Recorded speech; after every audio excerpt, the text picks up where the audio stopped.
নাহমাদুহু ওয়া নুসাল্লি আলা রাসূলিহিল কারীম। আসসালামু আলাইকুম ওয়া রাহমাতুল্লাহি ওয়া বারাকাতুহু। আমার প্রিয় মাদ্রাসার ছাত্রছাত্রী ভাইয়েরা, আপনাদের জন্য সুখবর। আমি পড়াবো আপনাদেরকে সরফ এবং নহ, আরবি গ্রামার। আপনারা যারা বলেন আমরা আরবি গ্রামার বুঝতে পারি না, যারা টাইটেল ফাঁস করেছেন, কিংবা আপনারা একটি প্ল্যাটফর্মে আছেন কিন্তু আপনারা সরফ নহ বুঝেন না, তাদের জন্য সুখবর। আপনারা ঘরে বসেই ইনশাআল্লাহ ফ্রিভাবে সরফ এবং নহ শিখতে পারবেন। এখন প্রশ্ন হচ্ছে, কেন সরফ, কেন নহ শিখতে হবে? তার উত্তর মুখে নয়, আমি লিখে যাচ্ছি।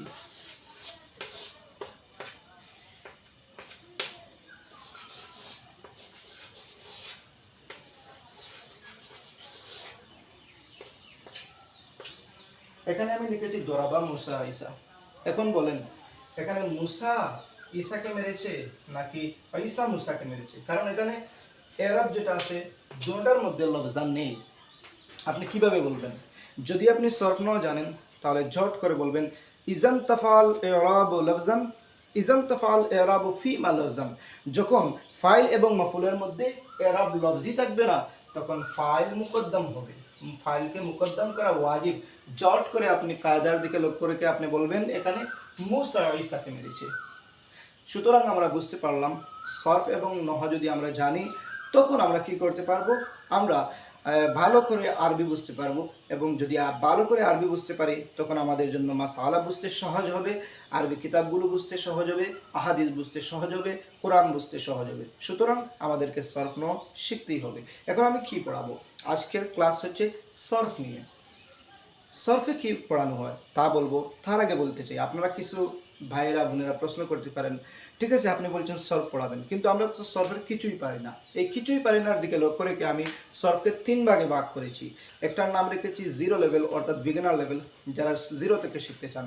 যারা কিছু কিছু পারেন তাদের জন্য দ্বিতীয় লেভেল হচ্ছে ইন্টারমিডিয়েট লেভেল, এবং যারা তার থেকেও বেশি পারেন তাদের জন্য ইনশাল্লাহ আমি অ্যাডভান্স লেভেল করাবো, কিন্তু ধাপে ধাপে। সর্বপ্রথম ক্লাস হবে বিগিনার লেভেলদের জন্য, জিরো লেভেল থেকে। জিরো লেভেলের মধ্যে ইনশাল্লাহ কিছু ক্লাস থাকবে 30 থেকে 35, কিংবা কম বেশি হতে পারে ক্লাস থাকবে। তাহলে কথা না বাড়িয়ে আমরা সর্বপ্রথম জেনে নেই সরফ কেন পড়া হয়। প্রশ্ন হচ্ছে সরফ কেন পড়া হয়? তার সহজ উত্তর হচ্ছে, আমি এখানে দরাবা লিখেছি। এই দরাবা শব্দকে যদি আমরা চেঞ্জ করতে চাই, কনভার্ট করে অন্য একটি শব্দ নিতে চাই, তাহলে আমাদের কিছু সূত্রের প্রয়োজন। যেমন এই দরাবা থেকে কিভাবে ইয়াদরিবু হয়ে গেল প্রশ্ন। তার উত্তর হচ্ছে সহজ। যদি আপনি সরফ জানেন, তাহলে সরফ আপনাকে বলবে দরাবা থেকে ইয়াদরিবু করতে হলে এই এই এই কাজ করতে হবে, তখন একটি ওয়ার্ড কনভার্ট হয়ে ইয়াদরিবু হয়ে যাবে, নাসরাতা কিয়াম শুরু হয়ে যাবে। বুঝতে পারলেন? সুতরাং আপনি যদি একটি ওয়ার্ডকে চেঞ্জ করতে চান, যেই ইলম আপনাকে সাহায্য করবে, সেই ইলমের নাম হচ্ছে সরফ। তাহলে আপনি মাথার মধ্যে একটি জিনিস ক্লিয়ার করে নেন, যদি আপনি আরবির মধ্যে ওয়ার্ড চেঞ্জিং শিখতে চান, শব্দকে এক থেকে এক শব্দকে অন্য শব্দে নিতে চান, তাহলে আপনাকে শিখতে হবে সরফ। যেই সরফ শিখাবো আপনার ভাই নুরুল ইসলাম। তাহলে চলেন দেরি না করে আমরা সরফ পড়ি। সরফের মধ্যে সর্বপ্রথম জানতে হবে, আমরা সরফ ন পড়ি ভাষা বোঝার জন্য। ভাষা কোথায় থেকে তৈরি হয়? হরফ থেকে হয় ওয়ার্ড, ওয়ার্ডকে কালমা বলা হয়, কালমা থেকে সেন্টেন্স হয় জুমলা, এবং জুমলাকে যুক্ত করে করে করে করে একটি ভাষা হয়ে যায়। হরফে আমাদের শেখার কোনো প্রয়োজন নেই, কারণ হরফ হচ্ছে আলিফ বা তা সা এরকম থাকে। শেখার প্রয়োজন হচ্ছে আমাদের ওয়ার্ড, কালমা। তো আমরা দেরি না করে কালমা শিখি। কালমা অর্থাৎ ওয়ার্ড, শব্দ। এই কালমা আমরা শিখব। কালমা হচ্ছে ওয়ার্ড। এখন প্রশ্ন হচ্ছে কলমা কত প্রকার হতে পারে? কলমা কত প্রকার হতে পারে দেখেন। 1 নাম্বার ইসিম, 2 নাম্বার ফেল, 3 নাম্বার হারফ। একটি কালমা হতে পারে ইসিম, যেমন জেড। একটি কালমা ফেল হতে পারে, যেমন ফাআলা। একটি কালমা হারফ হতে পারে, হারফ যেমন মিন, আলিফ বা তা সা। এখন প্রশ্ন হচ্ছে মিম নুন জের মিন দুটি হরফ কিভাবে হরফ হলো? দুটি হরফ তো একটি শব্দ হওয়ার কথা। তার সহজ উত্তর হচ্ছে আরবির মধ্যে মিন বা তাসা এরকম বিভিন্ন শব্দ আছে, যেটা দুটি হলে কি হলো, দুটি অক্ষর হলে কি হলো, তাকে হরফের মধ্যে গণনা করা হয়। ঠিক আছে, এখন আমরা কি সরফের মধ্যে এই তিন জিনিস কভার করব, ইসিম ফেল হরফ। তার সহজ উত্তর হচ্ছে, আপনারা বলেন, আমি মুছে নিচ্ছি, তার মানে ইসিম এবং ফেল নিয়ে আমরা ইসিম এবং হরফ নিয়ে কথা বলবো না। তাহলে বলবো কি নিয়ে কথা বলবো? এই ফেইলকে নিয়ে। ফেইলের কাজ হচ্ছে সরফে, ইসিম ফেল হবে নহর মধ্যে, ইসিম এবং হরফের কাজ হবে নহর মধ্যে, ফেইলের কাজ হবে সরফের মধ্যে। সুতরাং আমরা ফেইলকে নিয়ে কাজ করব। এই ফেইলের বিষয় কাজ শুরু করার আগেই আমাদেরকে অন্য একটি গুরুত্বপূর্ণ বিষয় জানতে হবে। ফেইল শব্দের অর্থ কি? ফেইল হচ্ছে কাজ করা। যেমন আমি এখন পড়াচ্ছি, এই পড়ানি হচ্ছে একটি কাজ। আমি ভাত খাই, আমি মোবাইল ইউজ করি, আমি ক্রিকেট খেলি, খেলা হচ্ছে কাজ। এই কাজগুলোকে কি বলা হয়? ফেইল বলা হয়। যেমন উদাহরণ, নাসরা, উনি সাহায্য করেছেন, নাসরা জায়দুন, জয়েদ সাহায্য করেছেন। এখানে সাহায্য করা হচ্ছে কাজ। তাহলে কাজের মধ্যে একটি জিনিস আমাদের জানার প্রয়োজন হয়, সময়। কখন কাজ হচ্ছে, এই সময়ের দিকে লক্ষ্য রাখলে ফেল হয়ে যাবে তিন কিসিম। ফেল जमाना की एतबार से तीन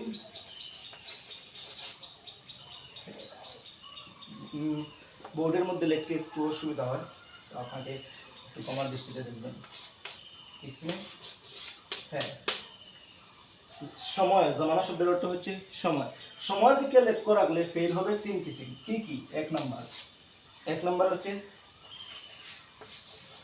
মাজি অর্থাৎ পাস্ট। দুই নাম্বার হচ্ছে হাল অর্থাৎ প্রেজেন্ট এখন। তিন নাম্বার হচ্ছে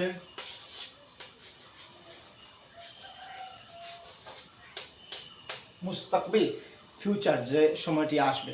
তাহলে বুঝতে পারলাম কাজ হতে পারে অনেক আগে হয়েছে, কিংবা এখন হচ্ছে, কিংবা ফিউচারে হবে। তাহলে বুঝতে পারলাম সময়ের দিকে লক্ষ্য রেখে জমানা কি এতেবার সে ফেল তিন কিসিম হে। বুঝতে পারলেন? মাজি, হাল, মুস্তাকবিল। ঠিক আছে, আমরা কলমার প্রকার শিখেছিলাম ইসিম, ফেল, হারফ। আমরা তার মধ্যে থেকে ফেলকে নিয়েছিলাম সরফের জন্য, বাকি নহর জন্য। এবং ফেলের কাজের দিকে, সময়ের দিকে লক্ষ্য রেখে আমাদের ফেল হয়েছিল তিন কিসিম, মাজি, হাল, মুস্তাকবিল। তাহলে আমাদের সর্বপ্রথম শিখতে হবে মাজি, হাল, মুস্তাকবিল। তাহলে সর্বপ্রথম আমরা নিব মাজি। আমাদের কাজ হবে মাজি নিয়ে, হাল, মুস্তাকবিল পরে শিখবো। তাহলে চলেন আমরা মাজি নিয়ে কাজ করার আগে কিছু জিনিস জানতে হবে, এই জিনিসগুলো আমরা জেনে নিই। আবার মাজির যে ফেলগুলো থাকবে এটা 6 প্রকার থাকবে। এক নম্বর মাজি মুতলাক। মাজি মুতলাক কি? মাজি মুতলাক হচ্ছে আমি একটি কাজ করেছি। যেমন আমি ক্রিকেট খেলেছি, এখানে শুধুমাত্র আমি বলেছি খেলেছি। কখন খেলেছি? আগে খেলেছি নাকি একটু আগে খেলেছি, না আগে খেলতাম, এরকম কিছু নেই। জাস্ট সাধারণভাবে বলছি আমি ক্রিকেট খেলেছি। এরকম যদি সাধারণভাবে কিছু বলা হয় আরবির মধ্যে, তাহলে মাজি মুতলাক দিয়ে বলা হবে। যেমন নাসারতু, আমি সাহায্য করেছি। এখানে আমি বলিনি আমি 1 বছর আগে সাহায্য করেছি, কিংবা একদিন আগে সাহায্য করেছি, এরকম কিছু বলিনি। শুধুমাত্র সাধারণভাবে বলেছি আমি সাহায্য করেছি। সুতরাং এটা মাজি মুতলাকে আছে। তারপরে 1 নাম্বার লিখলাম। 2 নাম্বার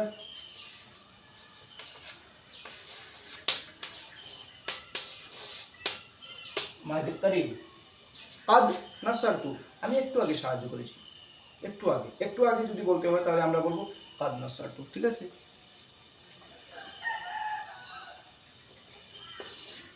এখন মাজি বয়দ। মাজি বয়দ, অনেক আগে সাহায্য করেছি। যেমন কুনতু নাসারতু, অনেক আগে সাহায্য করেছি। ঠিক আছে, তাহলে 3 প্রকার হয়ে গেল, মাজি মুতলাক, মাজি করিব, মাজি বয়দ, মাজি ইস্তেমরারি।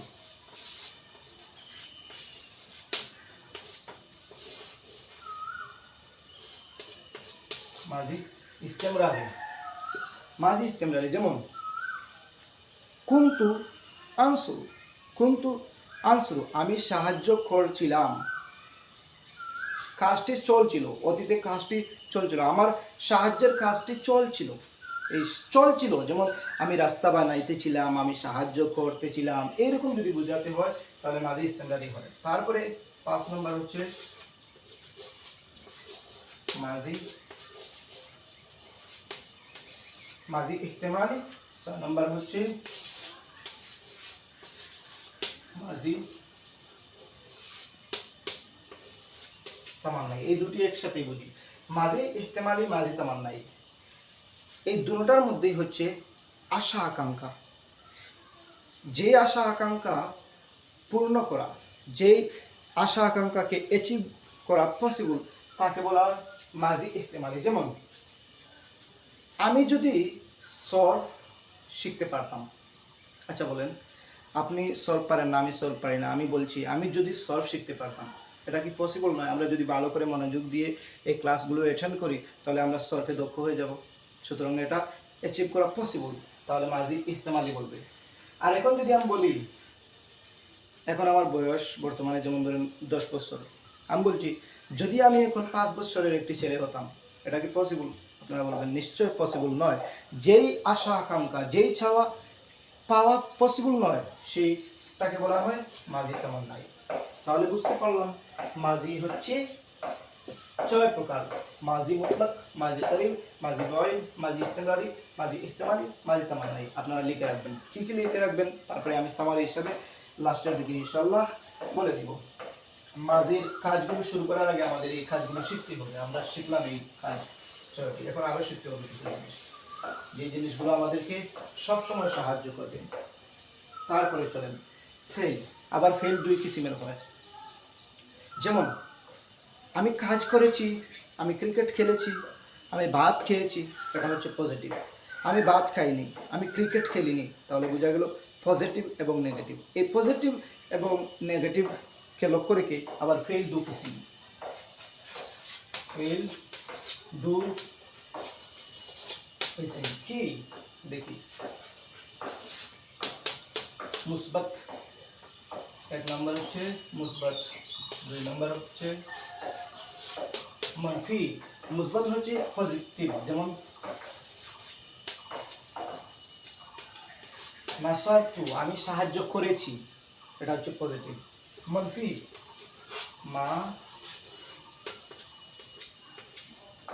মা নাসারতু আমি সাহায্য করিনি। তাহলে বোঝা গেল পজিটিভ এবং নেগেটিভের দিকে লক্ষ্য রাখলে ফেল 2 কিসিম। একটা হচ্ছে মুসবাত অর্থাৎ যেটা পজিটিভ হা সূচক, মানফি না সূচক নেগেটিভ। ঠিক আছে, তারপরে আরো কিছু জানতে হবে মাঝিকে শুরু করার আগে, সেটা হচ্ছে যেমন আমি পড়াচ্ছি, পড়ানেওয়ালা হচ্ছে আমি, তাহলে বোঝা গেল যে কাজ করছেন উনি প্রকাশিত আছেন, সবাই ওনাকে জানেন। এফ যিনি করেন তাকে ফাইল বলা হয়। যদি ফাইল প্রকাশিত থাকে তাহলে একটি কিসিম হবে, আর যদি ফাইল প্রকাশিত থাকে না তাহলে অন্য কিসিম হবে। তাহলে বোঝা গেল ফাইলের এতবারে, ফাইল की एतबार से फेल 2 किस्म। अच्छा কি আমি উদাহরণ দিলে বুঝে যাবেন। মারুফ এবং মজহুর। যেমন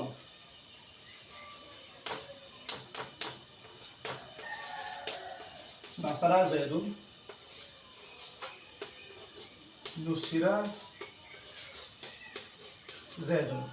দেখো জেদ সাহায্য করেছে, সাহায্য করা কার দ্বারা হচ্ছে? জেদের দ্বারা হচ্ছে। তাহলে আমরা সবাই জানি ফাইলকে, এখানে হচ্ছে নুসিরা জয়দুন, জয়েদকে সাহায্য করেছেন, কে করেছেন আমরা জানি না। তাহলে বোঝা গেল যদি ফাইল প্রকাশিত থাকে তাহলে বলবো মারুফ, আর যদি ফাইল প্রকাশিত না থাকে, জাহির না থাকে, স্পষ্ট না থাকে, কে ফাইল, কে কাজটি করেছে, সেই জিনিসটি যদি আমরা না জানি তাহলে মজহুল বলবো। তাহলে যদি আপনাকে প্রশ্ন করা হয় ফাইলের এতেবারে ফেল কত কিসিম? আমরা ঝট করে বলবো দু কিসিম। একটা হচ্ছে মারুফ, যেখানে ফাইল আমরা সবাই জানি প্রকাশিত থাকে, এবং যেখানে ফাইল প্রকাশিত থাকে না সেটাকে বলা হয় মজহুল। ঠিক আছে? তাহলে এই বিষয়গুলো, এই যে বিষয়গুলো বললাম, এই বিষয়গুলো আমাদের জানা খুবই প্রয়োজনীয় আমাদের সলভকে শুরু করার আগে। তাহলে আজকে কি কি পড়লাম? ইনশাল্লাহ এতটুকু আজকে দ্বিতীয় ক্লাসের মধ্যে মাজি মুতলাকের যে 6টি প্রকার ছিল সেই 6টি প্রকার ইনশাল্লাহ হবে। আজকে কি কি পড়লাম একবার সামারি নেই। সর্বপ্রথম আমরা পড়েছি কলিমার কিসিমগুলো, কিসিম, ফেল, হারফ। তারপরে আমরা পড়েছিলাম ফেলের যে প্রকার, সময়ের দিকে লক্ষ্য করে যে আবার ফেল কত প্রকার ছিল? 3 প্রকার, মাজি, হাল, মুস্তাকবিল। তারপর আমরা কি পড়েছিলাম? মাজি, আমরা মাজি নিয়ে কাজ করব। ঠিক আছে? তাহলে আমরা পড়েছিলাম মাজি আবার 6 প্রকার। কয় প্রকার? 6 প্রকার। আপনারা এইগুলো লিখে নেবেন, আমি মুছে নিচ্ছি। মাজি আবার 6 প্রকার আমরা পড়েছিলাম। মাজি 6 প্রকার পড়েছিলাম। মাজি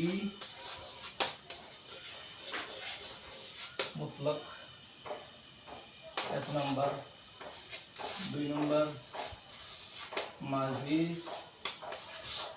করিব, 3 নম্বর মাজি বাঈদ, 4 নম্বর মাজি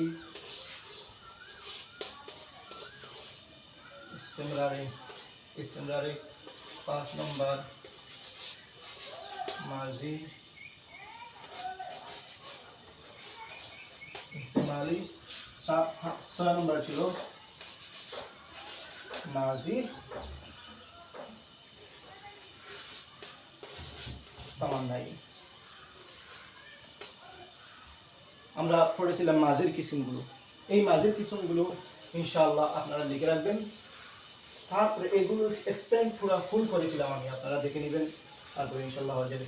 তারপরে আমরা এই মাজির কিসিমগুলো আমরা এই বোর্ডের মধ্যেই ইনশাআল্লাহ কালকে কভার করব, অন্য ক্লাসে কভার করব। ঠিক আছে? এখন চলেন, তারপরে আমরা কি পড়েছিলাম? পজিটিভ এবং নেগেটিভের দিকে লক্ষ্য রেখে আবার ফেল পড়েছিলাম। কয় কিসিম? 2 কিসিম। এগুলো হলো, একটা হলো মুসবাত, অন্যটা হলো মানফি। তারপরে আবার পড়েছিলাম ফাইলের একেবারে আবার ফেল 2 কিসিম। এগুলো হচ্ছে, সরি আমাদের ভাষায় শিখেছি, এগু বলছি আমাদের ভাষা। অর্থাৎ 1 নম্বর হচ্ছে মারুফ, 2 নম্বর মজহুল। এই যে বিষয়গুলো লিখেছি এই বিষয়গুলো জানা আবশ্যক আমাদের। মাজি নিয়ে কাজ করতে, সরফ নিয়ে কাজ করতে হলে এই বিষয়গুলো আপনারা ঝটপট করে ইয়াদ করে নেবেন। ঠিক আছে? আপনারা কেমন লাগলো ক্লাস? এবং আমার শুদ্ধ ভাষায় যদি কোনো ভুল হয় মাফ করবেন। কেন আমি শুদ্ধ ভাষায় কথা বলছি জানি অনেক বাংলাদেশের ভাই কিংবা কলকাতার ভাই যুক্ত হতে পারেন, তারা আমার ভাষা নাও বুঝতে পারেন। সুতরাং আমি শুদ্ধ ভাষায় কথার চেষ্টা করছি, আমার কথার মধ্যে ভুল হবে নিশ্চয়ই, ক্ষমা দৃষ্টিতে দেখবেন। এবং আমার বোঝানো আপনারা কি বুঝতে পারছেন সেটাও বলবেন। আর যদি কোনো অসুবিধা হয় তাহলে আপনারা আমার এই নাম্বার দিয়ে দিচ্ছি, এই নাম্বারে আপনারা যোগাযোগ করবেন, হোয়াটসঅ্যাপে যোগাযোগ করলে আমি ইনশাল্লাহ সবগুলো সহজ করে দেব। একবার বলে দিই, আপনারা বাংলাদেশ হলে এটা দিতে হবে +91, তারপর লিখবেন 6001921469। আপনারা এই নাম্বারে যোগাযোগ করলে ইনশাল্লাহ আপনাদের যে প্রবলেম আছে সেটা সলভ করার চেষ্টা করব। সবাই ভালো থাকবেন, আমার জন্য দোয়া করবেন। আসসালামু আলাইকুম ওয়া রাহমাতুল্লাহি ওয়া বারাকাতুহু।